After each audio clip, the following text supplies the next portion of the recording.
विविध भारती के स्टूडियो से आमिर खान।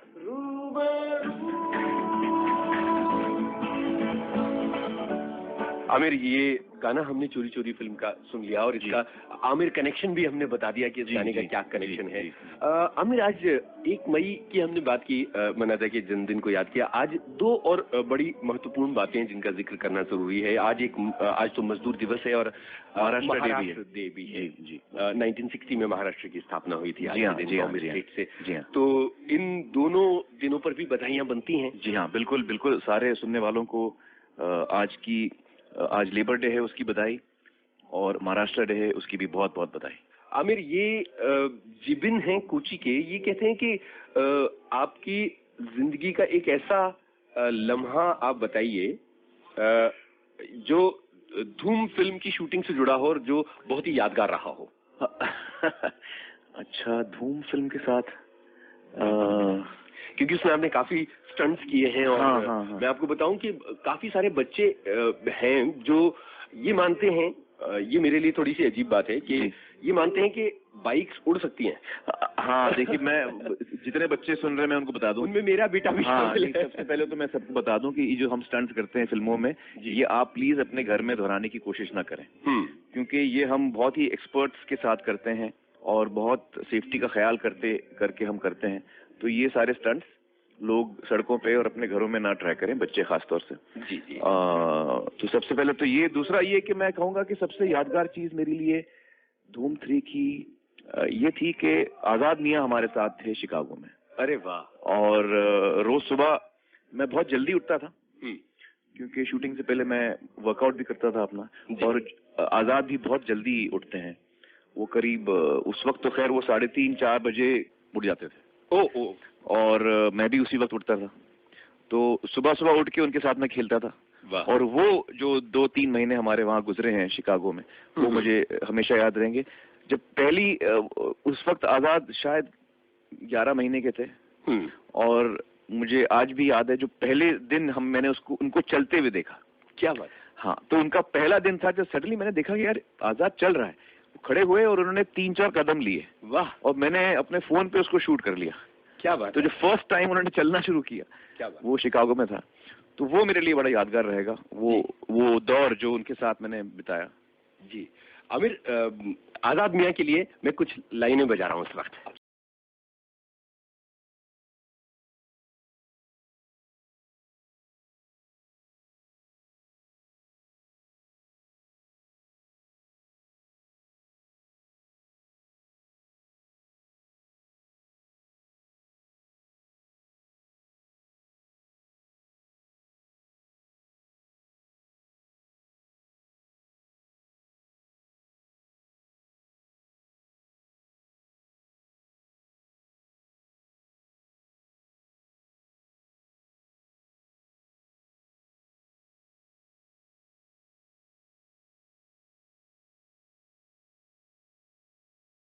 हम उसके ये जो इसको गीत की भी शक्ल दी गई, लेकिन ये जो डायलॉग है जी, ये बच्चे की जबान पर है। यहाँ इतने सारे बच्चे हैं, ये सारे के सारे जो हैं ये याद करते हैं। मैं चाहता हूँ 1-2 लाइनें उनको खुश करने के लिए मैं सुनाऊं। अच्छा चलिए। बंदे हैं हम उसके, हम पे किसका जोर। ये सब के सब दोहरा रहे हैं साथ में। उम्मीदों के सूरज निकले चारों ओर। वाह! इरादे हैं फौलादी, हिम्मती हर कदम, अपने हाथों किस्मत लिखने आज चले हैं हम। क्या बात है, क्या बात है! ये लाइनें काफी इंस्पायरिंग हैं। हाँ, अच्छी लाइनें हैं। और जो इस फिल्म के लेखक हैं जी, विजय विक्टर आचार्य, वो मेरे हिसाब से बहुत ही अच्छे लेखक हैं। कानपुर के रहने वाले वो जी। और उनकी जबान भी बड़ी साफ है। थिएटर से उनका काफी ताल्लुक रहा है। और he is a very good director and writer. Aamir, एक बड़ा इंटरेस्टिंग सवाल है, ये आया है। मुझे खास जो चीज धूम 3 की ये लगी कि हालांकि ये एक एंटरटेनिंग और कार चेस और एक्शन फिल्म है, लेकिन उसके साथ साथ विक्टर ने जो उसमें एक कहानी बुनी है जी, जो बहुत जज्बाती है जी, वो मुझे बड़ी पसंद आई। जी, एक इंटरेस्टिंग सवाल है और वो आया है पार्थवाड़ा महाराष्ट्र से। जी, मनोज टहलानी कहते हैं कि आपकी फेवरेट डिश कौन सी है? ओह मेरी फेवरेट डिश, एक्चुअली मुझे खाने का बड़ा शौक है। और हिंदुस्तानी खाना हर किस्म का मुझे बहुत पसंद है। जी जी। चाहे आप अवध का खाना ले लें, लखनऊ का, जी, यूपी का जैसे बनारस का है, या क्योंकि अम्मी बनारस की हैं तो हमारे यहाँ बनारस स्टाइल और यूपी स्टाइल या लखनऊ स्टाइल आप बोलते हैं वो मिक्स है। हाँ, वो घर पे बनता है। उसके अलावा मुझे गुजराती खाना बहुत पसंद है, मेरे बहुत सारे दोस्त हैं जो गुजराती हैं। जी जी। मुझे साउथ इंडियन खाना बहुत पसंद है, पंजाबी खाना बहुत पसंद है, बंगाली खाना मैंने बहुत उम्दा खाया है सौरभ दा के घर पे। जी। और तो हिंदुस्तान के हर कोने में जो अलग अलग कुजीन है वो इतना खास होता है, तो जब मुझे कोई पूछता है कि आपका फेवरेट डिश क्या है तो बड़ी मुश्किल हो जाती है। जी, मैं सोचता हूँ कौन सा डिश का नाम लूं, फिर मुंह में पानी आने लगता है। लेकिन आमिर, अब मैं आपको और मुश्किल में डालने वाला हूँ जी, और वो ये कि आप कौन सी डिश अच्छी पकाते हैं? मुझे पकाना नहीं आता। अफसोस की बात यह है कि मैं खाना बनाना मुझे नहीं आता, लेकिन मेरे मन में एक चीज है जो मैं करना चाहूंगा। कोशिश है कि इसी साल कर लूं। मैं चाहता हूं कि अम्मी से मैं खाना बनाना सीखूं। क्या बात है। और जितनी सारी डिशेस अम्मी बनाती हैं वो सब मैंने उसकी एक लिस्ट में ऑलरेडी बना चुका हूँ। जी जी जी। और मैंने ये तय किया है कि जल्द से जल्द हो सके तो इस साल मैं उनके साथ हफ्ते में 1-2 दिन जाके हर डिश जो है मैं सीखूंगा। अच्छा। कि वो कैसे बनाती हैं, सीख कबाब, बिरयानी, कोफ्ते, वेजिटेरियन डिशेस भी। बहुत ही उम्दा अम्मी खाना बनाती हैं। जी आमिर, ये रूपाली गोरे और दीक्षा हैं, इनके साथ अश्विन भी हैं। इन्होंने एक सवाल पूछा है जिसके साथ मैं अपना सवाल भी जोड़ देता हूँ। हाँ। इन्होंने पूछा है कि बचपन से ही क्या आपने फिल्मों में आने का सोचा था? और जी मैं ये पूछ रहा हूँ हाँ। कि एक वक्त आता है जिंदगी में जबकि आपको अपनी दिशा तय करनी पड़ती है, जब पढ़ाई खत्म होने को होती है और आप सोच रहे होते हैं कि अब क्या करना है। जी।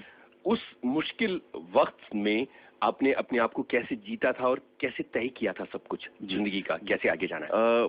जब मैं छोटा था तो मेरे मन में ये बात नहीं थी कि मैं फिल्म इंडस्ट्री में आऊंगा।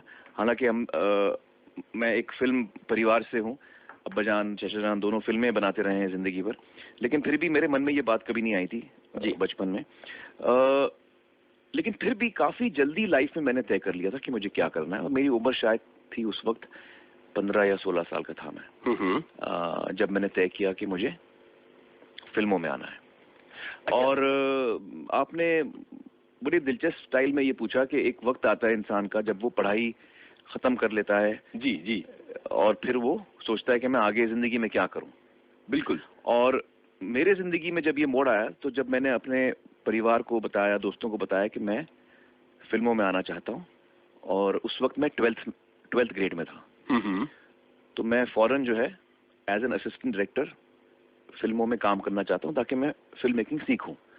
तो मेरे जिंदगी में जितने लोग थे, अम्मी अब्बाजान, चचाजान, चचीजान, बड़े बुजुर्ग हमारे फैमिली के दोस्त, फैमिली फ्रेंड्स, मेरे खुद के दोस्त, मेरे हम उम्र, मेरे भाई बहन, मेरे कजिन्स, हर इंसान ने मुझसे कहा कि आप ये बहुत बड़ी गलती कर रहे हैं। आप अपनी पढ़ाई ना छोड़ें, आप 12वीं में हैं, आप अपना ग्रेजुएशन कंप्लीट करिए और उसके बाद ही आपको जो करना है आप करिए। और उनका ये कहना था कि आप अपनी पढ़ाई बंद ना करें। मैं उनको समझाने की कोशिश करता था कि जनाब मैं अपनी पढ़ाई बंद नहीं कर रहा हूँ, मैं अपनी पढ़ाई शुरू कर रहा हूँ। अच्छी बात है ये। मैं सीखना चाह रहा हूँ जी, मैं फिल्म मेकिंग सीखना चाह रहा हूँ। और देखिए 2 किस्म की पढ़ाई होती है, एक तो जिसके हम कहते हैं फॉर्मल एजुकेशन, जिसका आपको सर्टिफिकेट मिलता है जी, और एक होता है कि आपको नॉलेज चाहिए, और वो नॉलेज गेन करने के लिए आप रैंचो की तरह उस नॉलेज को आप गेन करते हैं। रैंचो के पास भी सर्टिफिकेट नहीं था कभी जी, क्योंकि वो सर्टिफिकेट उसने किसी और के नाम पे लिया था, किसी और के लिए पढ़ाई की थी उसने। वाह। उसको सिर्फ नॉलेज मिली, और ये मेन होता है। एक कागज आपको नहीं बता सकता कि आपको नॉलेज कितनी है जी, वो आपके मन में, आपके दिल में आप जानते हैं आपको नॉलेज कितनी है। अच्छा आमिर, जब यादों की बारात में आप आए थे तब कितने साल के थे? मैं शायद 8 साल का था। तब फिल्मों में आना डिसाइड नहीं था? नहीं, बिल्कुल नहीं, बिल्कुल नहीं। तो फिर वो मजे मजे के दिन थे? वो ऐसे ही, अब चचा ने कह दिया कि आमिर को भेजो शूटिंग पे, तारिक भाई जो हैं उनका बचपना हम आमिर से कराएंगे जी। तो मैं पहुंच गया सेट पे, और मुझे ज्यादा फिक्र थी क्रिकेट की।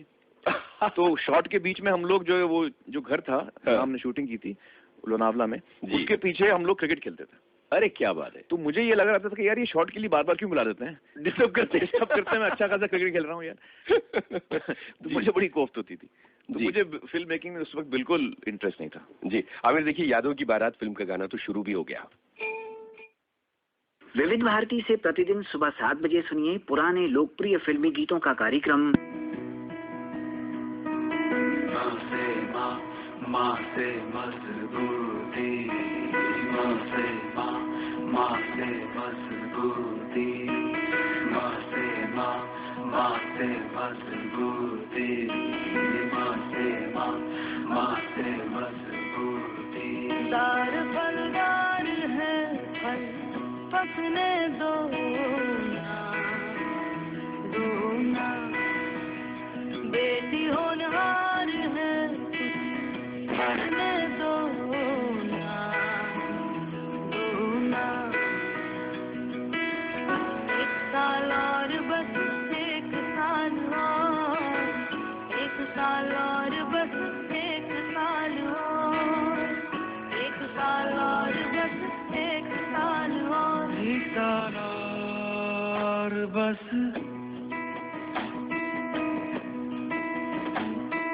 माँ से मजबूती, माँ से मजबूती। भूलेगी तवे पे जब ये रोटी चढ़ेगी, जिंदगी की आग जब लगेगी तो बढ़ेगी। कील दो जरा सी पतंग और चढ़ेगी, पंख दो किताबों के तो आगे बढ़ेगी।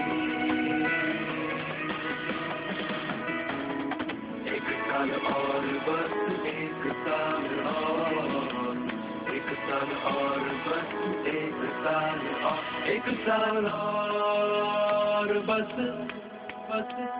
धोई थी सुखाई थी सिलाई थी यूनिफॉर्म,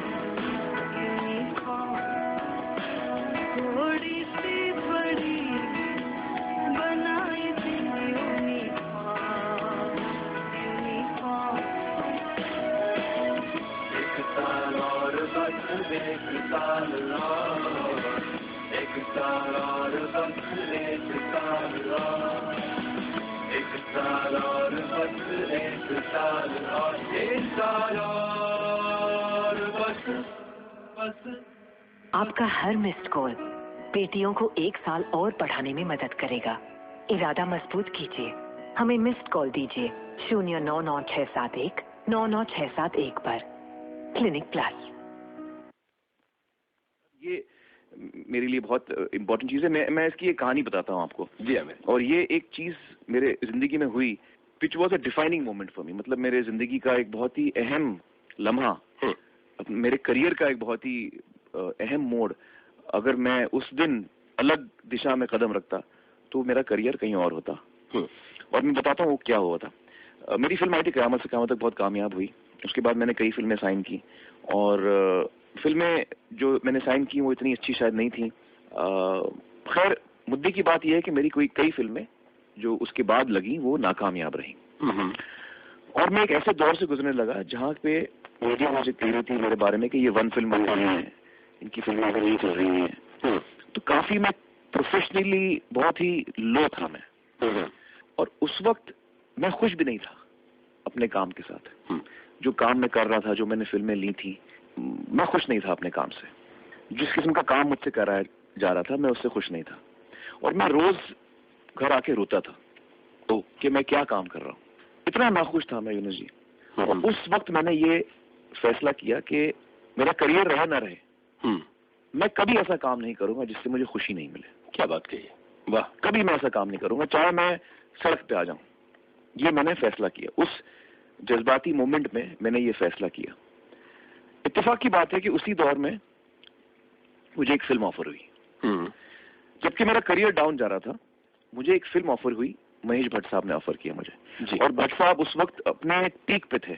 उन्होंने सारांश बनाई थी जो बहुत कामयाब हुई थी, उन्होंने अर्थ बनाई थी जो बहुत कामयाब हुई थी, उसके बाद नाम बनाई थी। तो वो पीक पे थे अपने। और मुझे इस किस्म के अनाउंसमेंट की सख्त जरूरत थी कि उस वक्त का कोई नामचीन बड़ा डायरेक्टर मुझे साइन करे। तो मेरी जो 2-4 फिल्में नाकामयाब आई हैं और 2-4 जो आने वाली हैं जो नाकामयाब होंगी, वो दौर से मैं गुजर पाऊं, एक मेरे पीछे नाम हो कि भैया भट्ट साहब की फिल्म आ रही है। तो वो साइन करना मेरे लिए बहुत जरूरी था, आप समझ सकते हैं। उनका मुझे फोन आया, उन्होंने कहा कि आमिर मुझसे आके मिलो, मेरे पास एक कहानी है तुम्हारे लिए। मैं उनसे मिलने गया उनके घर पे, उन्होंने मुझे कहानी सुनाई।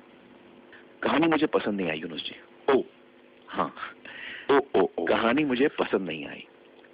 अब मैं ऐसे उलझन में पड़ गया कि एक तरफ तो मुझे ये फिल्म करनी है क्योंकि ये अनाउंसमेंट से मुझे मेरे करियर को एक सपोर्ट मिलेगा जिसकी बहुत सख्त जरूरत है। मतलब एक मैं दलदल में था और ये एक फिल्म की अनाउंसमेंट वो दलदल से मुझे निकालेगा। और दूसरी तरफ मेरी कसम थी कि मैं जब तक मैं खुश नहीं हूं मैं फिल्म नहीं करूंगा। मैं अपने काम से कभी कॉम्प्रोमाइज नहीं करूंगा। मैं जब तक मैं खुश नहीं मैं फिल्म नहीं करूंगा। अब मैं क्या जवाब दूं भट्ट साहब को?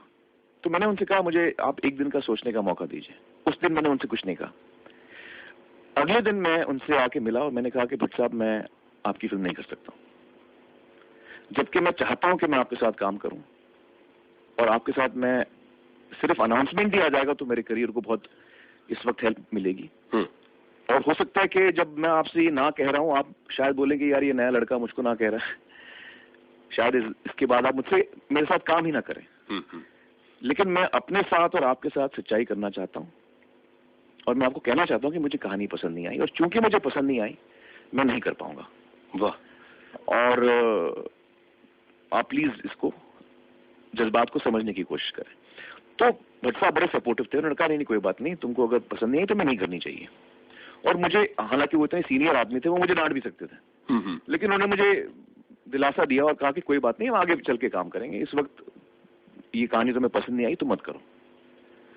और फिर उनके साथ आगे चल के मैंने दिले के मानता नहीं की। क्या बात है। और लेकिन मैं कहने की कोशिश ये कर रहा हूं कि उस वक्त देखिए जब आदमी टॉप पे होता है, सक्सेसफुल होता है, तब फैसले करना बड़ा आसान होता है। जी आमिर। लेकिन जब आप डाउन एंड आउट होते हैं, जब आपको सिर्फ निराशा सामने नजर आती है, उस वक्त क्या आप अपने मन से कॉम्प्रोमाइज करते हैं या नहीं, वो एक डिसाइडिंग फैक्टर होता है। और उस वक्त अगर मैंने कॉम्प्रोमाइज कर लिया होता तो जिंदगी भर में कॉम्प्रोमाइज ही करता, हर मोड़ पे, हर कदम पे। और उस वक्त अपने वीकेस्ट पॉइंट में जब मैंने कॉम्प्रोमाइज नहीं किया, और उसी का नतीजा है कि उसके बाद मैं वही किस्म की फिल्में करता गया जिससे मुझे खुशी मिली। अब वो फिल्में कामयाब हुई वो अलग बात है, हो सकता है वो नाकामयाब होती। मतलब फ्यूचर किसने देखा है, लेकिन मुझे खुशी इस बात की है। तो जब आप बोलते हैं कि आप मेरा सक्सेस मंत्र क्या है, मेरा सक्सेस का कोई मंत्र नहीं है। मेरा मंत्र ये है कि आप जो काम करें उससे आपको खुशी मिले और आप अपने आप से कभी समझौता ना करें। आपका जो सपना है, जो आपके ड्रीम्स हैं, उसके साथ आप समझौता ना करें। अगर आपको पता है कि ये जो विविध भारती पर हम बातचीत कर रहे हैं, इनमें अभी तक जितनी बातें हुई और आगे जितनी बातें होंगी, उनमें सबसे बढ़िया बात यही है, मुझे ऐसा लगता है, क्योंकि बहुत सारे लोग ऐसे होते हैं जिनको एक गाइडलाइन की जरूरत होती है, एक रोशनी की जरूरत होती है जिंदगी में। और आपने ये जो फिलोसफी दी है, ये एक तरह से एक मंत्र है ये, जो काफी लोगों की मदद करेगा जिंदगी में। मैंने हमेशा ये फॉलो किया है कि मैं 2-3 चीजें मैं फॉलो करता हूँ। एक, मेरी पूरी कोशिश होती है कि मैं किसी को चोट ना पहुंचाऊं, किसी के दिल को ठेस ना पहुंचाऊं, ये मेरी कोशिश होती है। दूसरा, मैं अपने आप के साथ, अपने ड्रीम्स के साथ, अपने वैल्यूज के साथ मैं कॉम्प्रोमाइज नहीं करता कभी। और खुश रहने की कोशिश करता हूँ बस।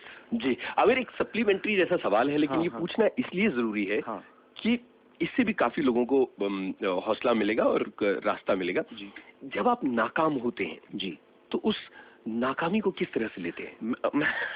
क्योंकि कहीं मौके आए हैं। बहुत इंपॉर्टेंट आपने सवाल पूछा है जी। मुझसे लोग पूछते भी हैं कि आप मिनट आमिर में नाम ले लूं, नहीं तो वो गुस्सा हो जाएंगे मेरे। हाँ, क्या नाम बताइए? चेतन गाड़िया है अहमदाबाद की। हाँ, चेतन जी मैं बताऊं कि मेरे करियर में कई फिल्में आई हैं जो नाकामयाब रही हैं, और मुझे लोग अक्सर पूछते हैं कि क्या आप रिग्रेट करते हैं, क्या आपको बुरा लगता है कि काश मैं ये फिल्म नहीं करता, इतनी बुरी फिल्म थी, इतनी नाकामयाब हुई। मैं कभी रिग्रेट नहीं करता जी। मुझे लगता है कि जो मेरी फिल्में जो नाकामयाब रही हैं, जो ठीक नहीं बनी, जिनमें कोई कमी रह गई, सबसे ज्यादा मुझे उनसे सीखने को मिला है। जी। सबसे ज्यादा आदमी अपने फेलियर से सीखता है। सक्सेस आपको ज्यादा नहीं सिखाती है, फेलियर आपको सिखाता है। क्या बात है। जब आप फेल होते हैं तब आपको समझ में आता है कि मैंने क्या गलत किया, क्या मुझे नहीं करना चाहिए था, आइंदा मैं क्या करूंगा। तो जो सीख आपको फेलियर से मिलती है वो सक्सेस से कभी नहीं मिलती। तो मैं आज जो भी हूं, जितना मैं अपने कामयाबियों की वजह से हूं, उससे शायद कहीं ज्यादा मैं अपने फेलियर्स की वजह से हूं। उन्होंने मुझे सिखाया है कि कैसे मुझे आगे बढ़ना है। तो आई थिंक फेलियर को आपको पॉजिटिवली देखना चाहिए जी। उसको आप एक मौका देखें, मौका समझें आगे बढ़ने का, सीखने का। आमिर, उत्तर प्रदेश पूर्व में कोई श्रोता है, हड़बड़ी में अपना नाम लिखना भूल गए, वो बहुत ज्यादा खुश हैं शायद। उन्होंने कहा है कि जब लगान ऑस्कर के लिए सिलेक्ट नहीं हुई, हाँ, क्या एहसास था आपके दिल में? नहीं, मुझे तो बड़ी खुशी हुई कि एक तो हिंदुस्तान को रिप्रेजेंट कर रही थी लगान जी। दूसरा ये कि मैं आपको बता दूं, बहुत सारे लोग हैं हिंदुस्तान में जिनको लगान बहुत पसंद है और उस सबको बड़ा डिसअपॉइंटमेंट हुआ कि हम नहीं जीते। तो उनको मैं बताना चाहूंगा कि आप ये अपने दिल में ये बात बिल्कुल ना रखें। मैं बताऊं क्यों। टॉप 5 में आने के लिए जो जद्दोजहद होती है जी। वो इतनी मुश्किल होती है। दुनिया भर से करीबन 60-70 फिल्में आती हैं और जब तक आप जूरी को, और जूरी में से मेरा मतलब है करीबन 200-300 लोग होते हैं जी, 5-10 लोग नहीं होते। जब तक जूरी को आपकी फिल्म बेहद पसंद ना आई हो जी, वो टॉप 5 में आ ही नहीं सकती। तो 10 में से आपको 9.5 पॉइंट मिले होंगे, तभी आप टॉप 5 में आए हैं जी।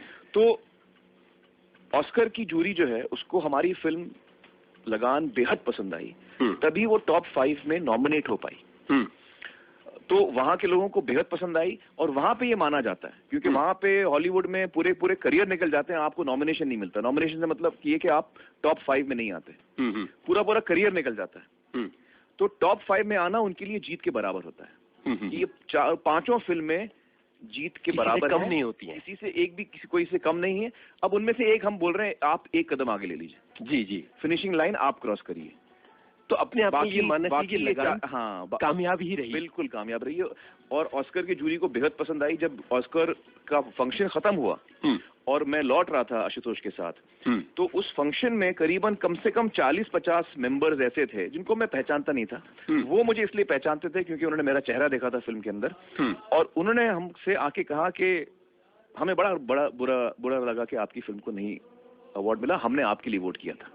क्या बात। कम से कम 40-50 लोगों ने मुझे आके ये कहा, वाह, कि हम चाह रहे थे कि लगान जीते, हमने आपको वोट दिया था। तो इससे जाहिर होता है कि वहाँ के लोगों को ये फिल्म और वहाँ के जूरी को ये फिल्म कितनी पसंद आई थी। मतलब लगान काफी इस मामले में कामयाब रही थी। आमिर, जब आप बोल रहे थे तब पीछे से लगान का जो म्यूजिक चलता जा रहा था, वो गाना आगे बढ़ा रहा हूँ जी।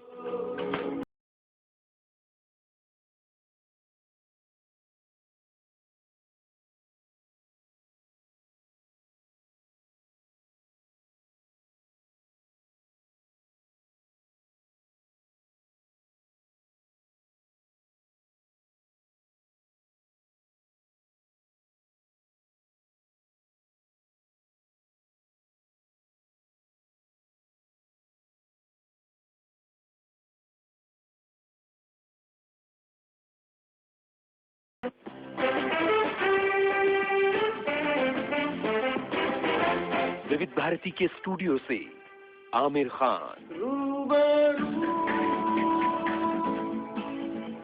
आमिर, लगान के बारे में ये बात करनी बहुत जरूरी थी, क्योंकि लगान आपके करियर की एक ऐसी फिल्म है जो हर वक्त लोगों को देखना बहुत पसंद आता है और लोग उसके बारे में बात करते हैं। लेकिन एक बड़ा इंटरेस्टिंग सवाल है, मुझे लग रहा है ये पूछ ही लूं, जी, जुनैद फिल्मों में कब आएगा? प्रदीप बोलते हैं। देखिए, ये तो आप जुनैद से ही पूछें। मुझे खुशी इस बात की है कि जुनैद जो है वो he is a lovely boy, बहुत खुश मिजाज हैं और लोगों की इज्जत करते हैं, बड़ों की इज्जत करते हैं।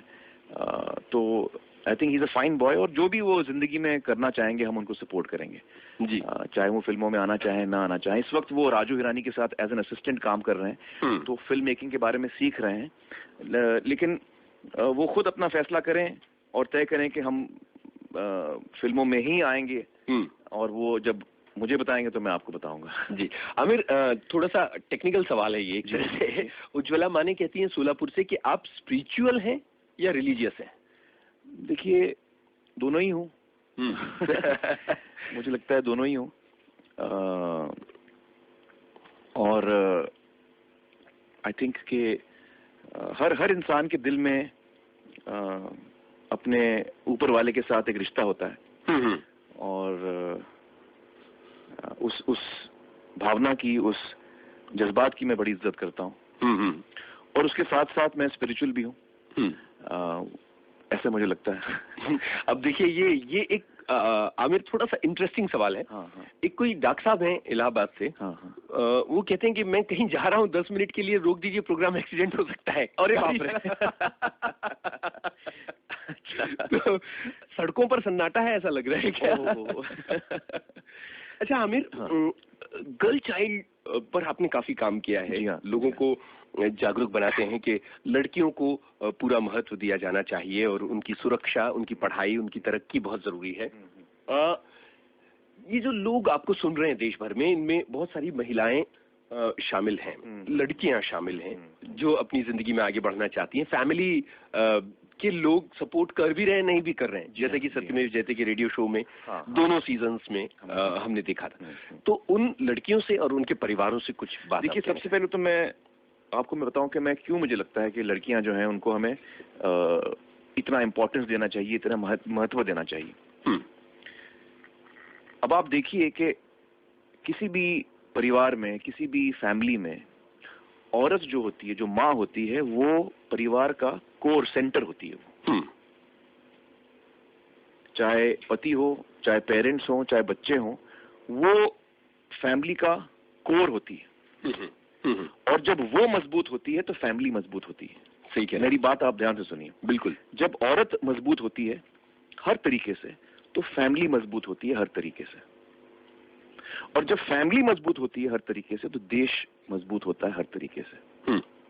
तो अगर हमको अपने देश को उस ऊंचाई तक पहुंचाना है जो हमारे मन में जो सपना है, तो उसके लिए हमें अपनी गर्ल चाइल्ड पे सबसे ज्यादा ध्यान देना है।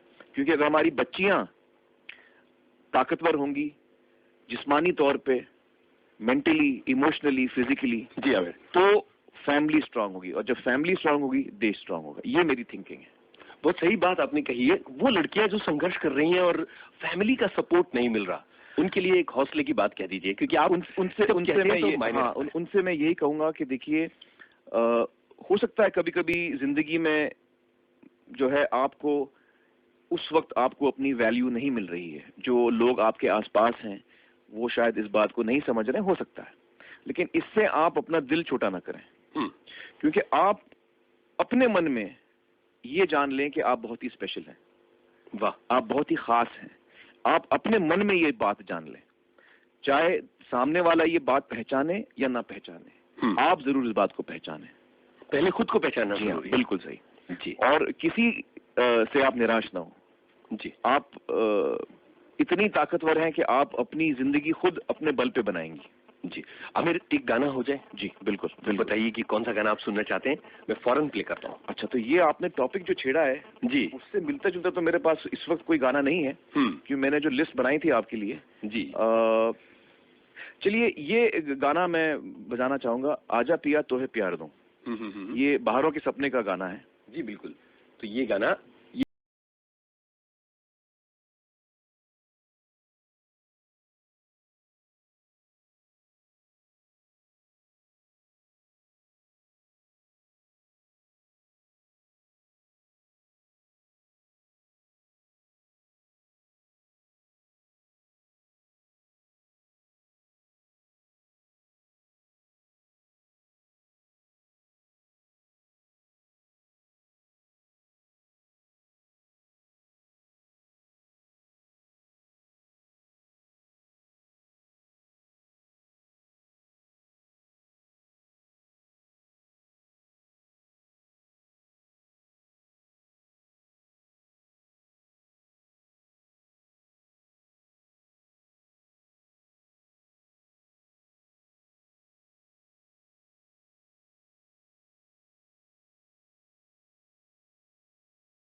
भारती के स्टूडियो से आमिर खान।